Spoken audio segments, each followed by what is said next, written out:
de palestra na noite de hoje.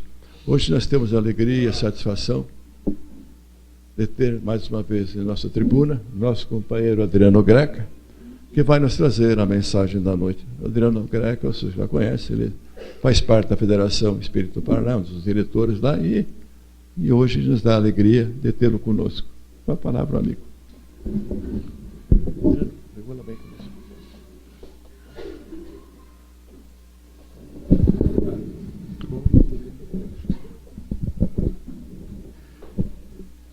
Boa noite a todos.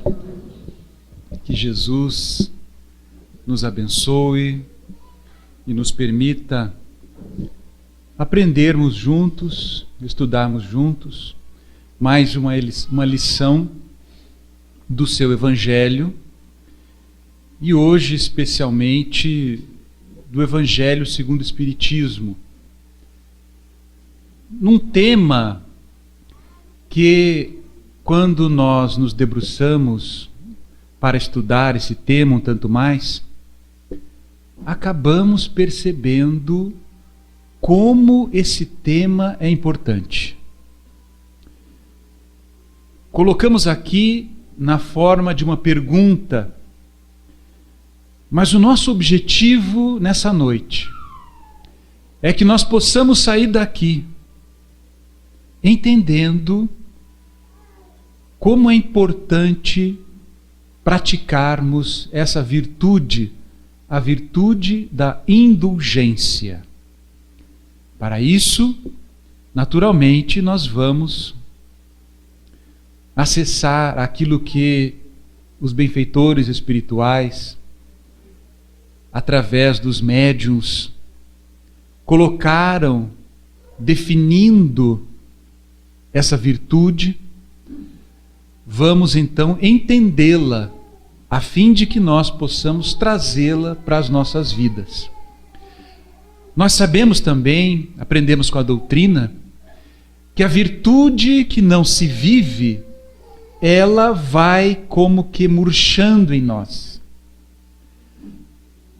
E aprendemos também com a doutrina espírita que, a fim de que a virtude passe a ser uma conquista, passe a ser algo espontâneo em nós, muitas vezes nós precisamos praticá-la exercendo para com essa disciplina uma atenção especial, para com essa virtude uma disciplina.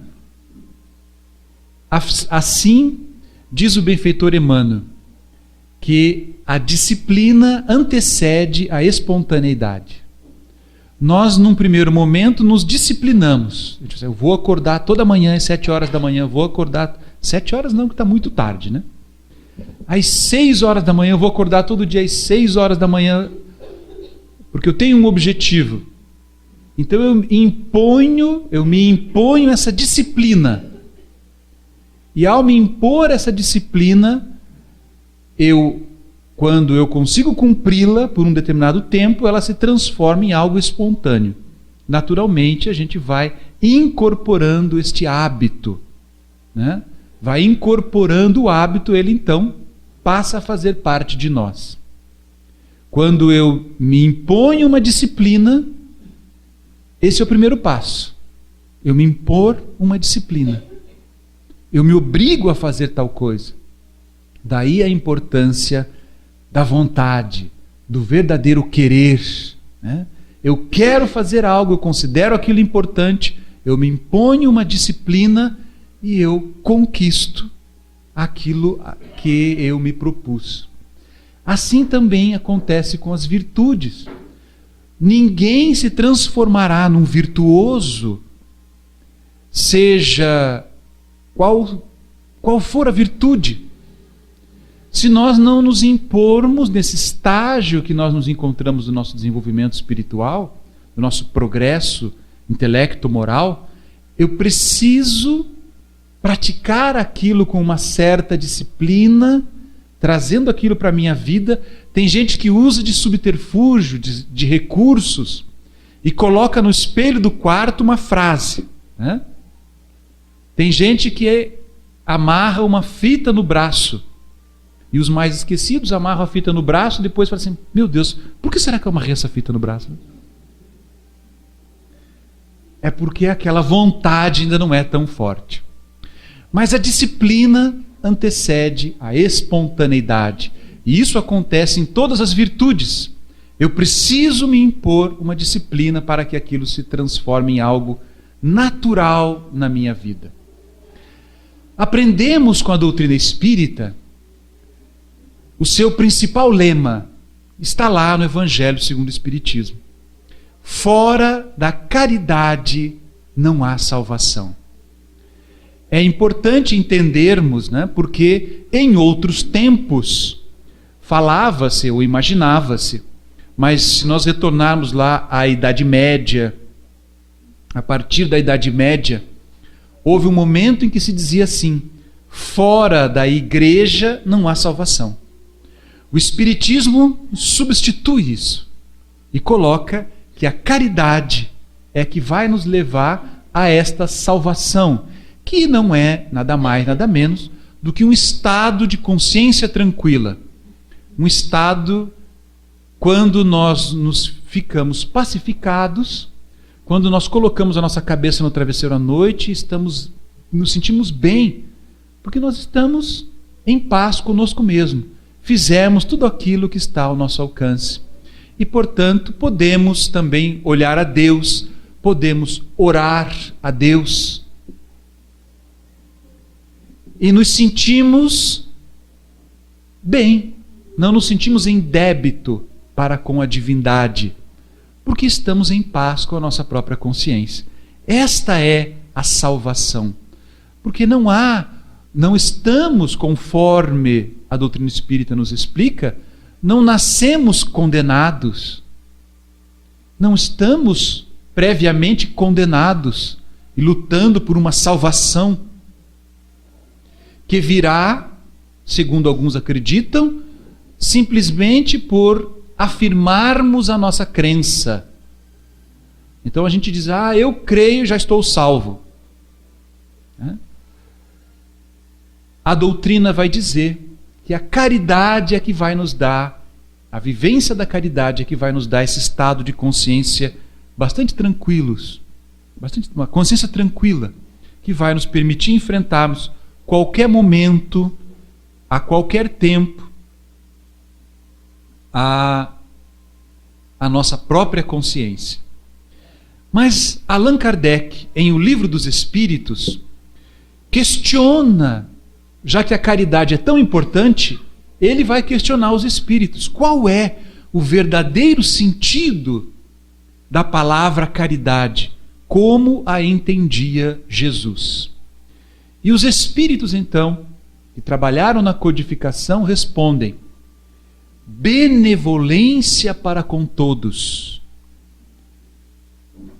indulgência para as imperfeições dos outros, perdão das ofensas. Este é o sentido, o verdadeiro sentido da palavra caridade. Normalmente, quando se fala em caridade, nós ficamos limitados à primeira virtude ali apresentada, né? Nós ficamos limitados à benevolência, nós ficamos limitados à caridade no sentido material, desse desprendimento que nós temos com as coisas em favor do próximo ou dos mais necessitados. Essa caridade até mais fácil de ser praticada. A doutrina espírita amplia o entendimento da caridade, dizendo que ela vai além dessa benevolência, do dar as coisas materiais. É a benevolência num sentido mais amplo, mas não é só isso. É também a indulgência para as imperfeições dos outros. E também a caridade é perdão das ofensas. Nós não vamos nos aprofundar na benevolência e no perdão, mas queríamos relembrar esta questão 886 do Livro dos Espíritos, queríamos relembrá-la para que pudéssemos nos dar conta da importância da indulgência. também vamos encontrar na conclusão do Livro dos Espíritos, aí para aqueles que já estão, ou que já se debruçam um tanto mais, estudam a doutrina um tanto mais, depois das 1019 questões, Allan Kardec apresenta a conclusão do Livro dos Espíritos. E ali no capítulo 7 ele vai dizer: o Espiritismo se apresenta sob 3 aspectos diferentes: o das manifestações, o dos princípios e da filosofia que delas decorrem e o da aplicação desses princípios. 3 aspectos do Espiritismo: manifestações, princípios e filosofia e a aplicação dos princípios. Daí, diz o codificador, 3 classes, ou antes 3 graus de adeptos. Primeiro, os que creem nas manifestações e se limitam a comprová-las. Para esses, o Espiritismo é uma ciência experimental. Por que essa tensão do codificador com essa classe de adeptos? Porque quando da origem do Espiritismo, se nós voltarmos no tempo para o ano de 1857, nós vamos nos recordar que o Espiritismo surge a partir da observação dos fenômenos mediúnicos. À época, mesas que giravam, mesas que promoviam pancadas, mas que a partir dali se estabeleceu um código, e as mesas, através das pancadas, passaram a responder perguntas. Mais tarde, as mesas foram diminuindo de tamanho, e no pé destas pequenas mesas, alguém teve a ideia de amarrar um lápis e colocar, impondo as mãos sobre as mesas, as pequenas mesas, elas se moviam e passaram a escrever. Até o momento em que alguém, chamado médium pelo codificador, esse intermediário entre os 2 planos, tomava do lápis. Já não havia necessidade das mesas. E assim como Chico Xavier, como Divaldo Pereira Franco, através da psicografia, esse fenômeno mediúnico da escrita que vem do mundo espiritual, a escrita das mensagens, ela vem então escrevendo diretamente. Estes fenômenos chamaram muita atenção e muitas pessoas ficaram limitadas à observação desses fenômenos. Não avançaram, não se transformaram nos adeptos, os segundos, os que lhe perceberam as consequências morais. Porque se os espíritos se manifestavam, no mínimo uma conclusão, e se os fenômenos eram reais, uma conclusão devíamos chegar, de que havia a imortalidade da alma. Mas mais tarde, esses espíritos vão falar das suas experiências, de como eles se encontravam no mundo espiritual. E aí nós temos, neste ano, estamos comemorando os 150 anos de uma obra chamada O Céu e o Inferno. Nesta obra, também de Allan Kardec, nós vamos encontrar relatos dos espíritos sofredores, dos espíritos suicidas, dos espíritos felizes, que vão falando então de como eles se encontram no mundo espiritual. O que é isso, senão as consequências morais que vieram em decorrência dos primeiros fenômenos? E a terceira classe, os que praticam ou se esforçam por praticar essa moral. Compreendem que não é simplesmente o fenômeno, que por trás desse fenômeno existe as consequências morais, e entendem que é necessário viver, praticar esses ensinamentos morais que estão colocados pelos espíritos. Daí então 3 classes de adeptos, de seguidores do espiritismo. Também Kardec, continuando, diz assim: Para os que compreendem o espiritismo filosófico, e nele vem outra coisa, que não somente os fenômenos mais ou menos curiosos, diversos são os seus efeitos. E vai o codificador apresentar então 3 efeitos, 3 consequências do estudo, do entendimento da doutrina espírita. Para aqueles que já ultrapassaram a fase da curiosidade, aqueles que vão além das manifestações, para aqueles que entendem que a força da doutrina espírita não está, como nunca esteve, tão somente nos fenômenos mediúnicos, mas sim na moral, nos ensinamentos, na filosofia, no que ela traz de novo para o nosso conhecimento, para exercitarmos a nossa razão, o nosso raciocínio. Assim, a fé espírita é uma fé raciocinada.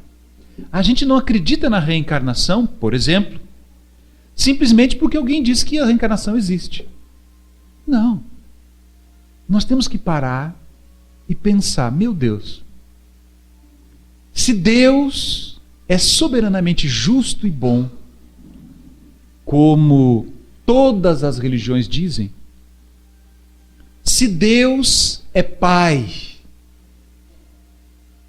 como Jesus nos ensinou que Ele é,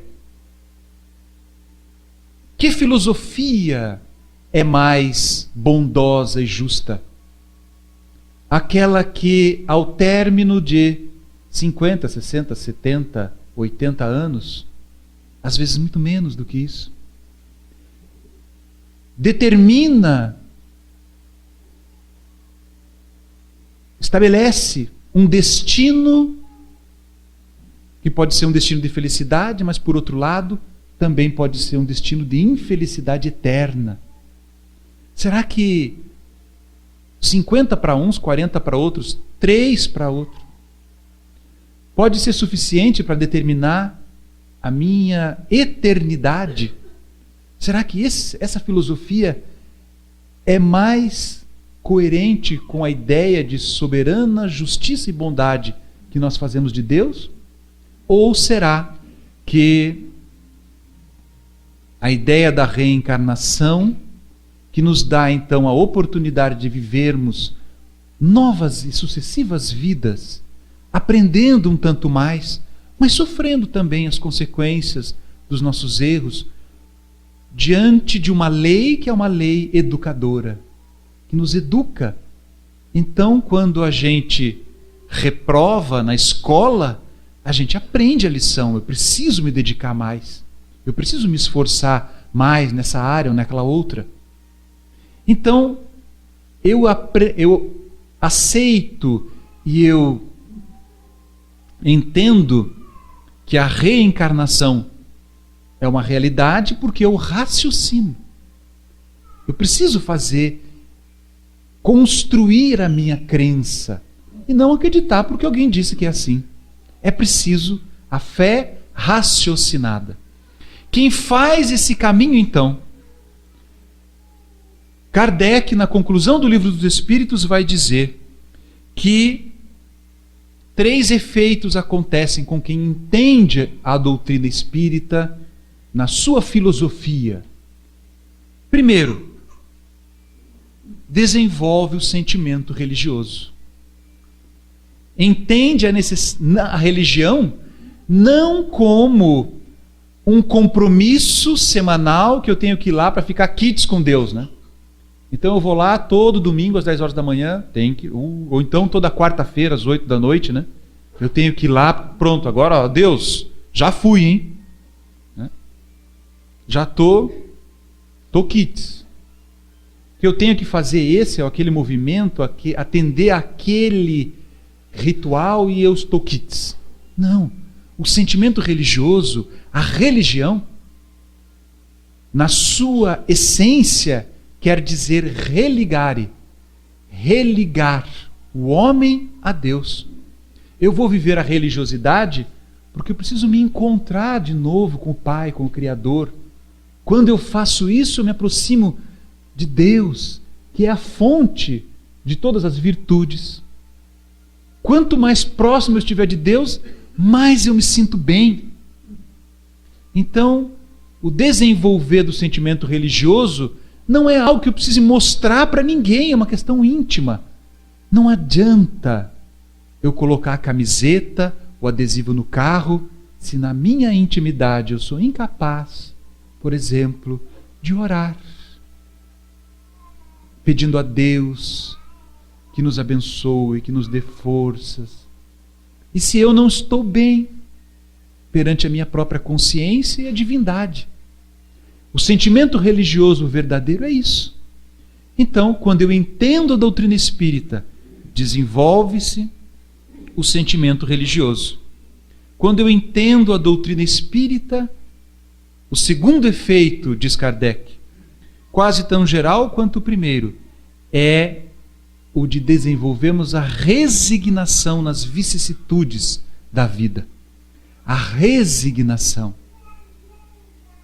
Porque eu entendo que, por exemplo, as dores, os sofrimentos, as dificuldades fazem parte de um processo de educação, de crescimento. Muitas das dores, dos sofrimentos têm a ver com causas atuais das aflições. São coisas que eu mesmo fiz agora. Então, por exemplo, eu fumei durante 30 anos, eu desenvolvo uma doença pulmonar, a causa está aqui. A causa do sofrimento. Quando eu entendo isso, eu tenho que me resignar. Não adianta eu me revoltar contra Deus. Puxa, Deus foi de uma maldade comigo, me deu uma doença pulmonar. Quando eu sou o responsável por isso. Eu construí essa causa. Mas a doutrina vai além. Ela vai nos dizer que quando eu sou incapaz de perdoar, quando eu sou uma pessoa irritadiça, quando eu não tenho paciência, eu sou aquele de pavio curto, todos esses sentimentos negativos, eles acabam também por se somatizar, transferirem-se para o meu corpo, gerando doenças. Eu aprendo tudo isso. Então eu vou me resignando, vou entendendo as razões, os porquês. Quando eu não me encontro a causa, porque tem sofrimentos que a gente não entende por que acontece de fato. As causas, diz a doutrina, nem por isso deixam de existir. Poderão estar em existências anteriores a essa. Por que eu nasci com determinado defeito, com determinadas dificuldades, em determinada família? Onde está a causa? Uma família que, por exemplo, não me dá nenhum suporte, ou não me deu nenhum suporte, ou não me deu nenhuma estrutura, ou não me deu amor, não me deu carinho. Quando outros nascem em berços de ouro, com tudo em seu favor. Então, a doutrina espírita, bem compreendida, gera resignação. Porque a gente vai entender que nós estamos hoje semeando o nosso amanhã. E estamos hoje, nos momentos de sofrimento, passando por uma etapa. Mas nada é eterno. Nem mesmo a dor, o sofrimento. São etapas. Resignados, nós nos fortalecemos. Nos ligamos a Deus através da oração. Ganhamos força para superar as dificuldades e ultrapassamos. Mas existe também um terceiro efeito para a gente entender a importância da indulgência, e nós vamos a ela. O terceiro efeito é o de estimular no homem a indulgência para com os defeitos alheios. E eu fiquei me perguntando, por que será que Kardec apresenta a indulgência quando ele poderia ter colocado qualquer outra virtude? Terceiro efeito de compreender a doutrina: desenvolver a religiosidade, a resignação e a indulgência. Passei então a me questionar, por que será que a indulgência é tão importante? E me lembrei do mandamento maior de Jesus, que disse: amar a Deus sobre todas as coisas e ao próximo como a ti mesmo. Jesus, então, estabeleceu esta senha de identificação dos verdadeiros cristãos. Na última ceia, quando ele reúne os apóstolos, ele voltará a dizer: um último mandamento vos dou, que vos ameis uns aos outros. E eu pergunto, como é possível amarmos? Jesus, inclusive, disse que nós devemos amar os inimigos. Como amar os inimigos? Como amar o próximo sem a indulgência? A indulgência é o mínimo que nós podemos ter, é o sentimento mais singelo que nós podemos ter para atendermos a esse mandamento do Cristo. É, no mínimo, entender que o outro, assim como eu, é imperfeito, possui imperfeições. Se todos nós estamos nessa jornada, nessa caminhada de construção do nosso próprio desenvolvimento moral, e se eu posso errar, se eu ainda erro, eu preciso entender que o outro também erra. E a indulgência é esse sentimento doce de compreensão da realidade do outro e dos erros que ele cometeu. Sem julgamento, sem crítica, sem maledicência. E aí a gente vai ver como é difícil e como nós temos falhado na vivência da virtude da indulgência. O Evangelho segundo o Espiritismo, no capítulo 10, Bem-aventurados os misericordiosos, vai falar da indulgência. E diz, no item 16, espíritas, queremos falar-vos hoje da indulgência, sentimento doce e fraternal, que todo homem deve alimentar para com seus irmãos, mas do qual bem poucos fazem uso. Analisando depois o pior que a gente tem que concordar. Ele prossegue. A indulgência não vê os defeitos de outrem, ou se os vê, evita falar deles, divulgá-los. Ao contrário, a indulgência oculta os defeitos dos outros, a fim de que não se tornem conhecidos senão dela unicamente. E se a malevolência os descobre, tem sempre pronta uma escusa para eles. Uma desculpa, né? Escusa plausível, séria, não das que com aparência de atenuar a falta, mas evidenciam com pérfida intenção. Os espíritos superiores falam com as palavras corretas e com profundidade. Mas o que eles estão dizendo aqui é que a indulgência é portanto, uma virtude doce e fraternal. E eu diria, é uma virtude elegante, que vai falar de fato da nossa realidade, do quanto nós já crescemos moralmente. Porque quando alguém chegar para a gente e dizer assim, você viu o que aconteceu com fulano? Ou assim, né, você viu o que a fulano fez? É a isca da maledicência, né? É fácil a gente... Não, Miquel, conta, né? A gente já fica curioso, né? Ah, ele fez isso, aquilo. Qual é a nossa postura? Qual tem sido a nossa postura? Diante da maledicência, Será que a gente diz assim, amigo, vamos compreender o companheiro que tem direito de errar? Né?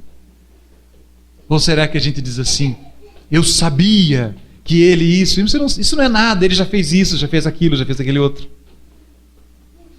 Dando voz à maledicência. Então, é isso que vai nos diferenciando uns dos outros. Os que já vivemos a virtude e os que ainda estão distante dela. Os que vivem a virtude da indulgência praticam a verdadeira caridade para com os semelhantes. Né? Conforme a entendia Jesus, aprendemos no Livro dos Espíritos. A indulgência, diz o Evangelho, jamais se ocupa com os maus atos de outrem. Jamais se ocupa com os maus atos de outrem. A menos que seja para prestar um serviço. Mas, mesmo nesse caso, tenha o cuidado de os atenuar tanto quanto possível. Não faz observações chocantes. Não tem nos lábios censura. De fato, quando alguém chega para nós para contar, né, para falar de um equívoco de alguém, ou quando a gente observa alguém caindo no erro, alguém fazendo algo equivocado, nós deveríamos, sinceramente, nós sabemos que isso é o correto, nós deveríamos ter um sentimento de dor pela queda alheia, de empatia para com ele, de compaixão para com ele. Poucos de nós temos atendido ou temos agido como agiu o Cristo, quando diante dele trouxeram a mulher que fora apanhada em adultério. E ele então, questionado por todos aqueles que estavam na praça pública, o que é que deveriam fazer? Deveriam seguir aquilo que manda a lei, e a lei recomendava, a lei de Moisés, o apedrejamento, a morte por lapidação para aqueles que fossem apanhados, para aquelas apanhadas em adultério. A morte por lapidação. O que é que devíamos fazer, já que a lei manda que apedrejemos? E Jesus, então, vai prostrar-se, vai escrever no chão, na verdade, numa posição de quem está em reflexão profunda, para depois nos dar talvez um dos mais célebres ensinamentos do seu Evangelho. Porque é uma das mais inteligentes respostas. Porque ele não contrariou a lei, mas ele disse: aquele dentre vós que estiver sem pecados, atire a primeira pedra. E o Evangelho disse que os mais velhos, primeiro, foram deixando as pedras e saindo. Talvez porque a experiência ou a vida já tenha lhes mostrado que eles também erravam. Eles também já erraram. E outros, todos foram saindo. Ninguém teve a coragem de atirar a primeira pedra. E então ela olhou para o Cristo, estavam só os dois, agora na praça. E Jesus disse: eu também não te condenarei. Vai e não tornes a pecar. É a lição da indulgência. De entender que o outro erra, o outro pode errar. Mas às vezes as pessoas chegam para nós Esses dias eu observava, contando sobre a filha de uma vizinha, o que ela que tinha caído em erro, o que ela tinha feito, e a gente, os que estavam ouvindo a história, ao invés de sofrermos naquele momento, né? Com alguém que se desviou do caminho, de nos solidarizarmos com ela, de sentirmos compaixão, porque entendemos a doutrina espírita e sabemos que a pessoa, quando erra, quando semeia o erro, vai colher as consequências disso.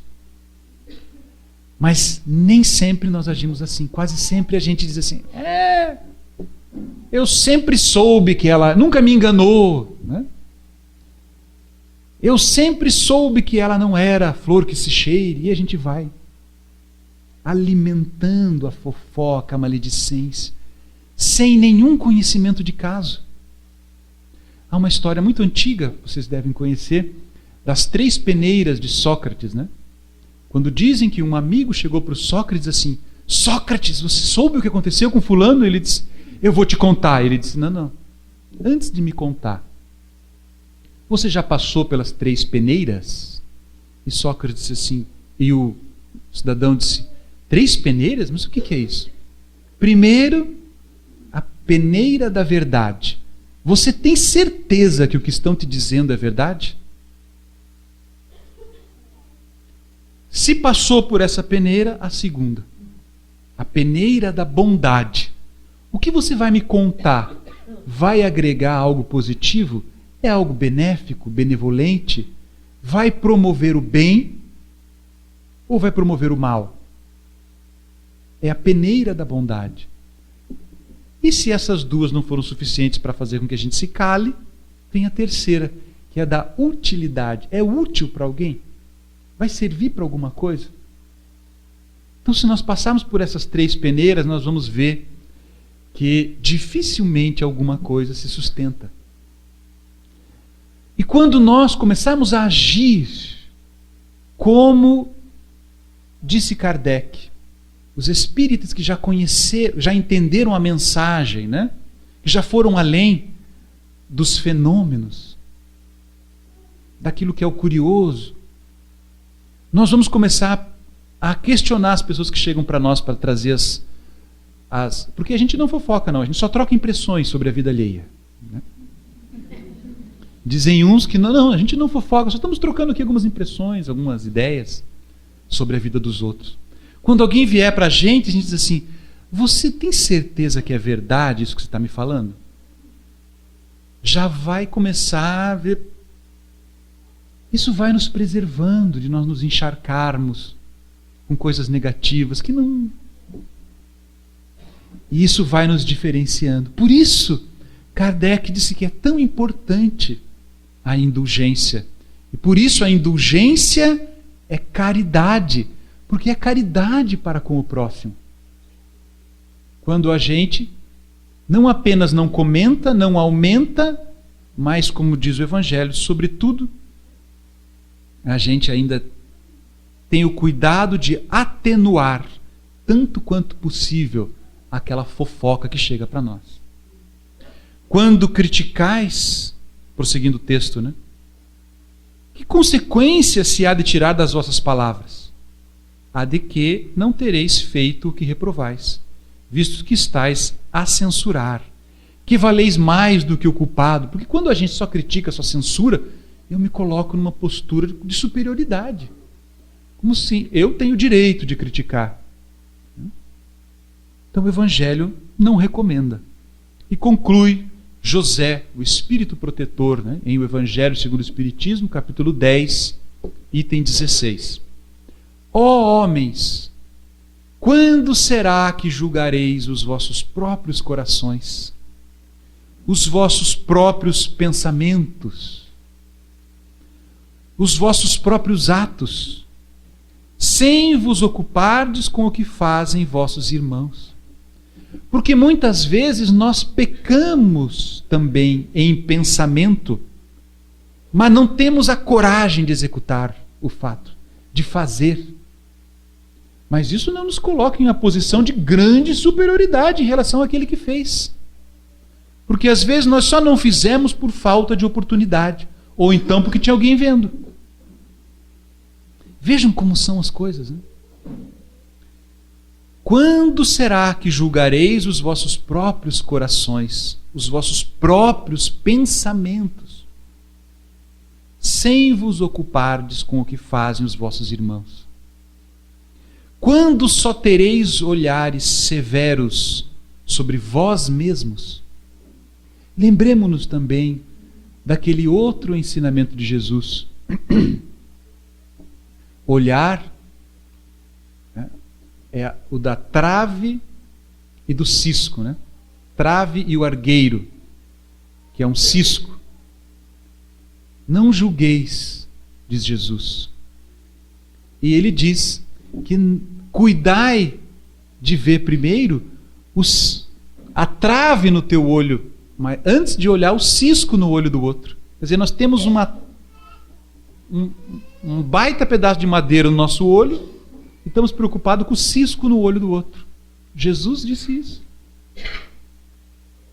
Então, a caridade, que é benevolência, indulgência e perdão, recomenda olharmos ou nos preocuparmos conosco primeiro, com as nossas imperfeições, com as nossas dificuldades, e não nos ocuparmos com a vida alheia. Este é o convite que é feito para o verdadeiro cristão. Porque o verdadeiro cristão entende esse convite de Jesus: amar ao próximo, amar aos inimigos. O Evangelho vai explicar, no capítulo 11, que o amor aos inimigos não é necessariamente fazer com que o nosso coração vibre da mesma forma que ele vibra diante de alguém que a gente verdadeiramente ama, um familiar, um amigo querido, o pai, a mãe, o filho. Não é isso.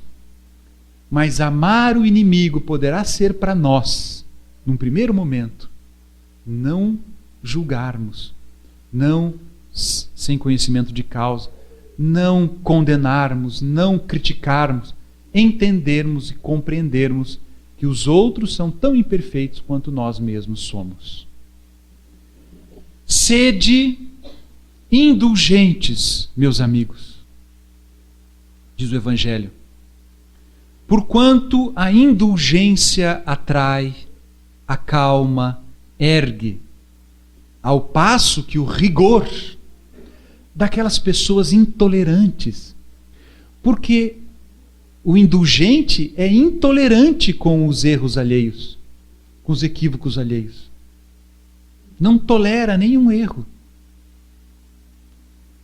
O rigor desanima, afasta, irrita. É de nos perguntarmos ao lado de quem a gente quer estar.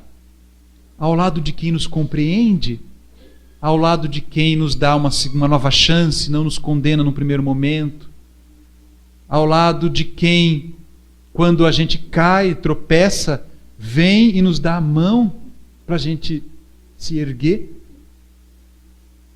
Qual é o professor, o chefe mais marcante da tua vida? Foi aquele que quando você tinha o direito, antigamente, né? A gente não passava de ano assim tão fácil. Que hoje, ouvi dizer que está mais fácil, né? Parece que a gente quase não reprova ninguém, né? Os alunos não reprovam mais. Mas antigamente, reprovava-se de ano. Qual professor, aquele que mais marcou as nossas vidas como estudantes? Aquele que nos chamou no último bimestre e disse assim: olha, vamos junto, agora eu vou te ajudar, porque você está muito mal. E você vai estudar isso, você vai estudar aquilo, você vai estudar aquilo, e eu vou te ajudar. Ou aquele que diz assim: agora você vai reprovar comigo, agora você vai ver, vai aprender o que é. Qual é o chefe? É o chefe que é mais marcante para nós. Aquele que quando a gente comete os erros, uma atitude, um comportamento inadequado, uma atitude equivocada, ou erra algo do trabalho que a gente erra. E ele vem, chama e nos diz: olha, você vai agora passar por um treinamento porque você precisa melhorar nisso daqui. Ou é aquele que nos diz assim: ó, você errou, está despedido. Qual atrai, acalma, ergue? E qual desanima, afasta, irrita? Então a indulgência, não que nós tenhamos que colocar um véu sobre as imperfeições e os equívocos alheios, porque muitas vezes o próprio Evangelho dirá isso, nos itens 19, 20 e 21 do mesmo capítulo. Ele vai nos falar da necessidade, muitas vezes, dever, como pais, por exemplo, educadores, de observar as imperfeições e corrigi-las. Mas falamos aqui em linhas gerais, a indulgência é uma virtude que precisa ser trazida para mais perto de nós. Nós queríamos encerrar a nossa exposição com uma poesia de Maria Dolores, que veio através da psicografia de Chico Xavier e que está no livro Coração e Vida. E ela diz assim: indulgência e nós. Quando ofensas te visitem, não revides, alma boa. Ama, trabalha, perdoa. Não penses mal de ninguém. A pessoa humilha e fere quando não sabe o que custa fugir à lei nobre e justa com que Deus preserva o bem. Aversão, cólera, insulto, inveja, impulso violento, discórdia, ressentimento, desespero e orgulho vão, no fundo somente expressam enfermidades da mente, que esperam de toda a gente o amparo da compaixão. Quando a injúria te ameace, age e constrói, serve e lida. A gente guarda na vida somente aquilo que fez. Todos estamos na escola. Hoje há quem erre e se gabe. Amanhã, talvez, quem sabe, chegue também a nossa vez. Muito obrigado. Que Deus abençoe a todos nós nessa noite.